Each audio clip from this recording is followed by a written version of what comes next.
We'll be discussing the thousands of MAGA idiots, the urging of Donald Trump, who rushed the U.S. Capitol 4 years ago in hopes of stopping the certification of the 2020 election. Mixed in with them were a number of militia members. These individuals, of course, had guns on the outskirts. They were sitting here with twist ties. They were ready to do battle. According to a recent Republican report, right-wing militias also participated in the terror attack. In a piece called "The Militia and the Mold," reporter Josh Kaplan details how a freelance vigilante spent years undercover, climbing the ranks of the militia without the help of the police or the FBI. He didn't tell his family or his friends. He did talk to Josh, who I spoke to earlier, about his story. Josh, I found this story to be absolutely fascinating, especially on today, January 6th. How in the world did you two connect? Honestly, he sent me an anonymous email. It was kind of a little vague, mysterious, but intriguing. And he sent it to a bunch of reporters, but I responded.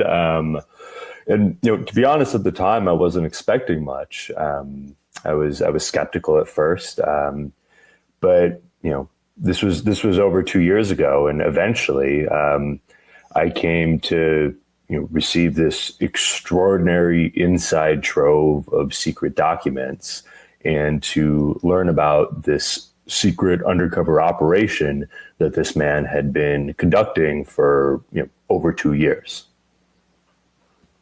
And what I thought was really interesting here was that what I thought was really interesting, he didn't want to reach out to the FBI. And this guy just went alone. I mean, that's dangerous as hell.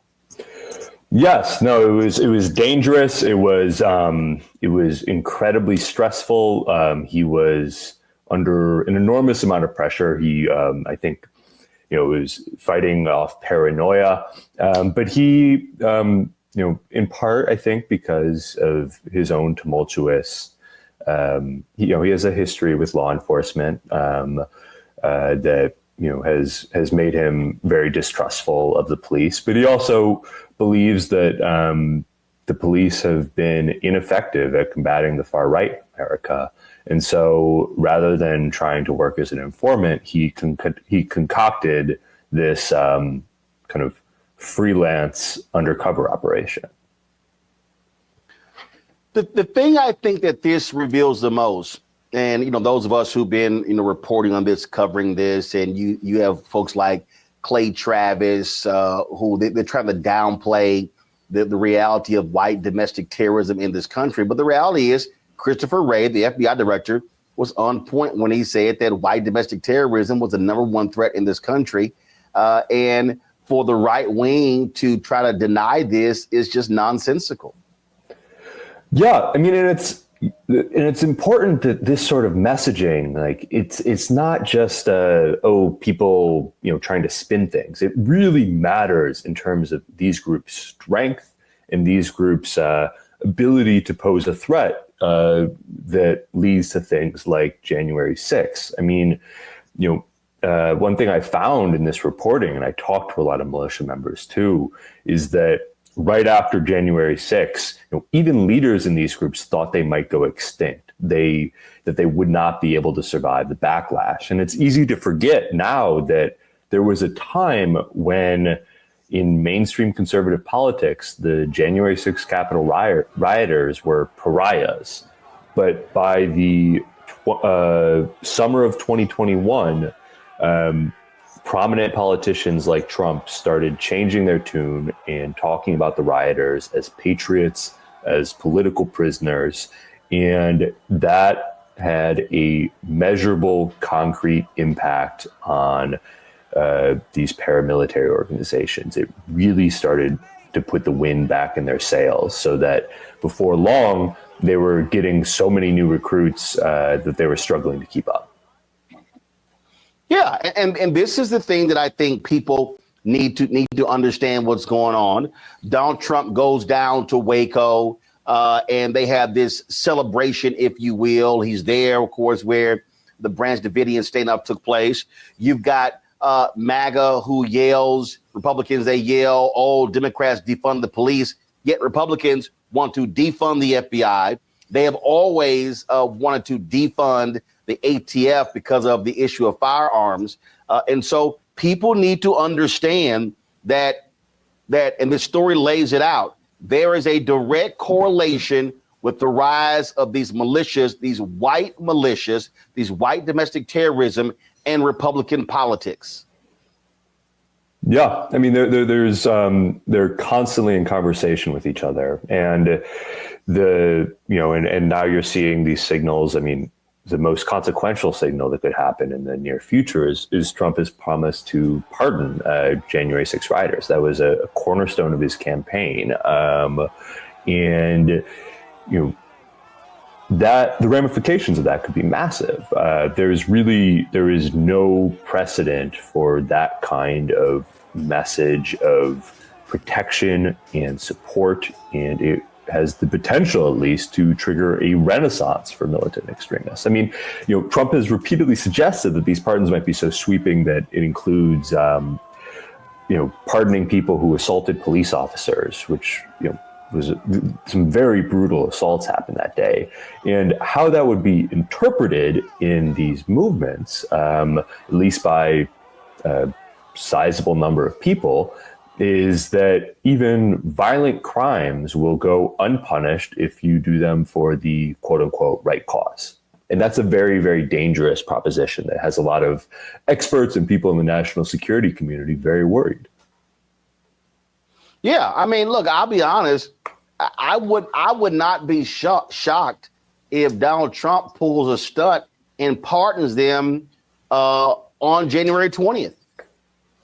He said he's going to do it on day one. He might do it at the Capitol during a speech. I mean, this is how, and I said this on my show, that if he pulls that stunt, Biden and Harris, Jeffrey should stand up and walk off the podium. It will be it will be a really remarkable moment in history. I mean, I don't think anyone knows what to expect if that happens. The thing that I think that people should be very scared about is that there were members of Congress who were communicating with these militia folks on January 6th. And when you call them patriots, you basically are giving them the stamp of approval. And what they're saying is that we're going to protect you at all costs. And what this mole has revealed after 2 years to you should scare the hell out of a lot of people, because these militias, they have friends in very high places. Yeah, I mean, I think exactly how far up the connections go, still not clear. I mean, these militias, I think, have an incentive to brag, to make themselves seem more connected than they are. So, there certainly is there's an ideological kinship and a support coming from the very highest echelons of power in the Republican Party that has a real impact. I don't know about actual concrete relationships, to what extent that happens. But they do have a lot of, there's a remarkable number of active duty police officers, some high ranking, who are members of these groups or friendly with these groups. And that is something that these militias put a high priority on. They one of the things I was able to learn by going through these files and doing these interviews was how incredibly strategic, almost bureaucratic these militias approach building these relationships with law enforcement, because they view this as fundamental to their success. Because one of the, I think, defining characteristics of these groups is they do dangerous armed vigilante operations, in the all over the country. Things like responding to Black Lives Matter protests with armed patrols and sometimes beating up protesters. And if you're in that sort of volatile situation, they see it as extremely useful to have law enforcement see you as a friend. And on that particular note, there, when what is crazy is that they've held up Ashley Babbitt, who was shot and killed on January 6th, as some sort of martyr. They act as if we didn't see with our own eyes the vicious beating of police, and we just saw very recently where a cop with the Washington Police Department was convicted of passing information on to them. And to your point, it has been a serious problem for years. We know of these folks who are in police departments. They are in law enforcement, major cities, rural America right now. It is a significant threat to this country. And it's as if one party has no problem with it because they're their supporters. Yeah, I mean, I think there's, it was fascinating to kind of see the inside baseball of this. I mean, because it's, how they try to sell this to police, how they try to, I mean, I think one of the ways where this is effective that, part of it is, genuine kinship, and they're able to get people committed to their cause who are working law enforcement. And it's also that they keep some of the darkest things that they're doing, especially recently, have been working hard to keep that secret. And so, these people who are working with, a militia in their community might be aware of that they do firearms training, or even aware that they do vigilante operations, like trying to crack down on voters casting absentee ballots, which is, I think, very alarming. But, there's also, behind the scenes, there's this, what I saw was this constant drumbeat where leaders in these groups are having heated debates of whether they should escalate things even further and commit acts of mass political violence.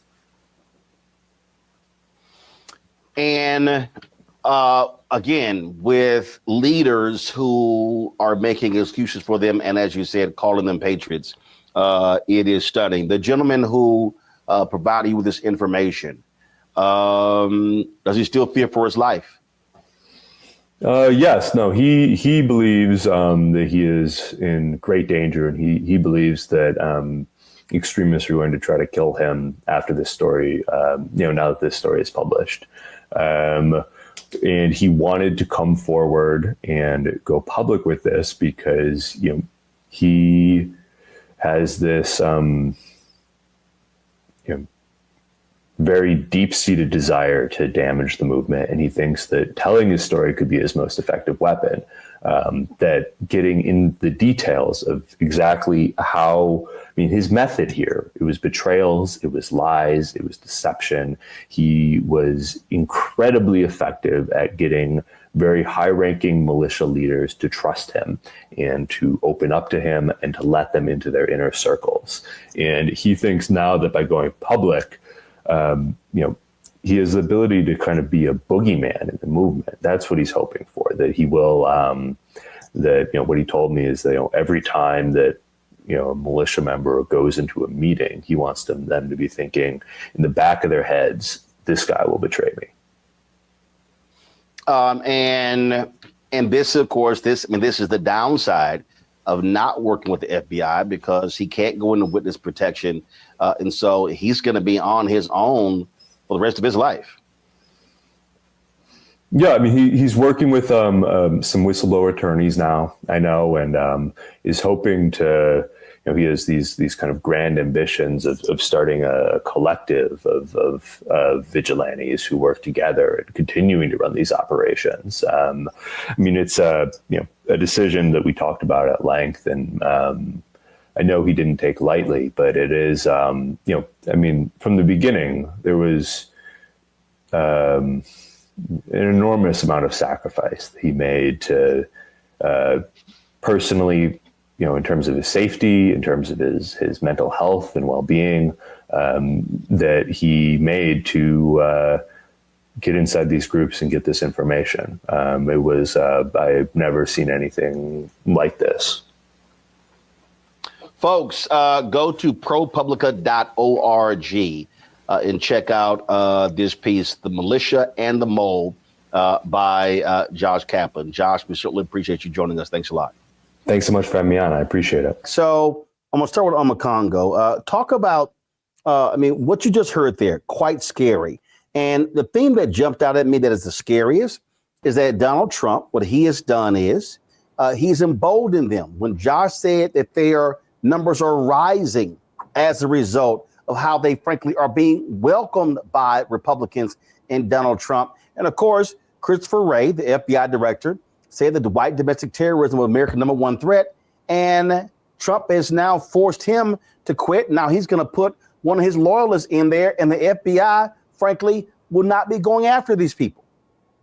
I mean, how could we be surprised that this individual did not trust going into talking with the government in any way, shape, or form? And Biden has just been president. So, under Trump, these things are not going to happen. The fact that this man took it upon himself because of what he was seeing to expose these groups shows a level of frustration with the American government that is just beyond measure. That is just really beyond measure. And like you said, it's only going to be getting worse. You talked about the guy who was the informant. We know that there are more of them. We started to see it when we started to see those white power symbols that were being flashed at police events, at rallies, at insurrection events, because remember, there were also insurrectionist type events across the country. They just weren't at the Capitol. And so why would people not feel emboldened? Look at the officers who were there during the insurrection the last time, people who came down off duty from different parts of the country to come down there and try to act like they were police as well. This is only going to get worse under these next 4 years because Trump has emboldened them. He's welcomed all of them back. And you said it was talked about in the interview or in the article, and I was reading the idea that this stuff was going to die down. The thought that it was going to go away. Now that, Trump didn't, get into office, but now he's back and he's strong. He's got a Supreme Court behind him. He's got Congress behind him. He's got the Senate behind him, and he's got the police unions behind him. People need to buckle up, and we need to continue to keep telling these stories, because if we don't, we're just going to get run over. And we have to prepare ourselves legally as well to be able to stand up for these types of issues, because if we don't, it just might be too late. And so I'm praying for this man's safety, but I'm also praying that people have more courage to step forward and bring out more stories about this, because it's happening every day in every aspect of our society. Teresa, these militias, they are largely white men. These individuals are heavily armed. And if you have a Kash Patel running the FBI or one of these other crazy loyalists, we're going to have a federal government who, frankly, is going to give these people lots of cover. And Trump is perfectly fine with it. Yeah, even just listening to that entire dialogue and reading the story that was just on with Jason, it also just shows the length of what those who believe in the word democracy is willing to go through in order to make sure the truth is public and that is real. So kudos to him for that. But again, he's not alone. And I think because, and just kind of going back to that story a little bit, what I heard was, and even kind of looking at the article, is that there were solutions that came from that story. There were more individuals that are coming in that's saying, we want to do the same. We want to infiltrate. We want to do more. And I think it's going to get to a point where, since we do have all these disturbances inside of the Oval Office and the federal, and apparently it looks like the Supreme Court, I think there is still hope where Democrats and those that are independent, we're going to start using some common sense when it comes to doing the right thing. I'm hoping. But I don't see a lot of things. A lot of things I think has been a game that has been just shown to the American people. But I think as we move towards this new administration and the promises made that weren't or will or may not be kept, I think that'll be shown, and we'll start to see a shift really soon. Julian? I was happy to hear the young man's I look forward to reading the story. But what we know about this is that there's a thin line between law and order and racism and disorder. And so when you look at these white extremists, they can be your local sheriff. Often it is. It could be anybody. And I think the courage of this guy to go undercover and to share the story is useful. But what's more useful is for us to do better screening. You know, a Black Panther could not be a police officer. So how do these people who are white extremist terrorists, how do they get to be police officers, sheriffs, and also join these organizations? I don't know how many. We've seen estimates, people who stormed the Capitol on January 6, 2021, how many of them were actually law enforcement? We've seen some estimates, but we don't know. And we don't know often when we see these incidents that occur, how many of them are there. So the mole, the mole who basically infiltrated, he did a service. But at the same time, we don't know how many of these people are pretending to be law and order and are actually attacking our government, attacking our people, attacking us as Black people. And that's the thing that is the most concerning to me, is the number of Black folks who are vulnerable. And even as police officers, as so-called law enforcement officers, how many of them are vulnerable because they're clear about what their views are and they oppose this. I'm glad you had the interview with the brother down at the DNC to talk about how outraged many of them are. They're defending members of Congress who haven't even given them enough respect to put the plaque up. And this mole is sharing us information, that we need to be able to act on. And unfortunately, with Republicans, and I'll use your word, Roland, thugs who have sway, we Democrats, we opponents, we resistors aren't necessarily able to act on this horrible information. Again, it's just something that we need to understand what's going on, and these militias have to be watched, must be investigated, and unfortunately, you're going to have an administration that is perfectly at home with these people, allowing them to do whatever they want. And so that's something that we all better be concerned with in a huge, huge way over the next 4 years. And so God bless us all. Hi, I'm Isaac Hayes III, founder and CEO of Fanbase. Fanbase is a free to download, free to use, next generation social media platform that allows anyone to have followers and subscribers on the same page. Fanbase was built through investment dollars from equity crowdfunding from the Jobs Act. People just like you help build Fanbase, and we're looking for more people to help build Fanbase. We are currently raising $17 million in a Regulation 8 crowdfund on Start Engine. We've already crossed $2.1 million, but we're looking to raise more capital from people just like you that deserve the opportunity to invest in early stage startups without having to be accredited investors. So right now, I'd like you to go to startengine.com/fanbase and invest. The minimum to invest is $399. That gets you 60 shares of stock in Fanbase right now, today. And then use Fanbase to connect with friends, grow your audience, and be you without limits.